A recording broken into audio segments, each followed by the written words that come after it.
বিস্মৃত কথাসাহিত্যিক হুমায়ুন আহমেদের স্মৃতিবিজড়িত এক অনিন্দ সুন্দর স্থান গাজীপুরের নুহাশপল্লী।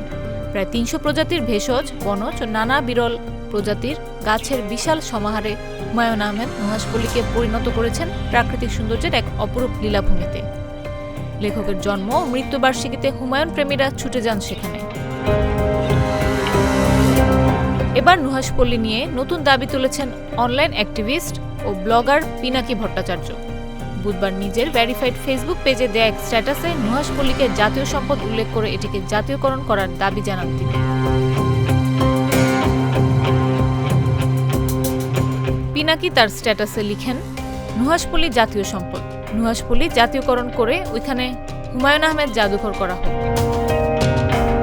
এর আগে বুধবার সন্ধ্যায় এক পোস্টে ধানমন্ডি ৩২ নম্বরে বঙ্গবন্ধু শেখ মুজিবুর রহমানের বাড়িতে বিক্ষুব্ধ জনতাকে যাওয়ার আহ্বান জানান তিনি। এদিন রাতেই বুলডোজার দিয়ে ধানমন্ডি ৩২ নম্বরে শেখ মুজিবুর রহমানের বাড়ি ভাঙা শুরু করে বিক্ষুব্ধ ছাত্র জনতা। এর আগে বাড়িটিতে জড়ো হয়ে ভাঙচুর করে আগুন দেয়া হয়। নাফিস আব্দুল্লাহ, জাগো news. Cheer up!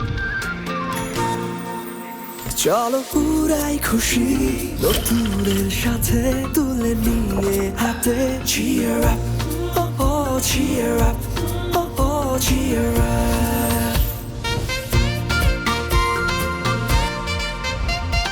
চুমুকে চুমুকে enjoy the life. চলো পুরাই খুশি তুলে নিয়ে হাতে। Cheer up, oh oh, cheer up.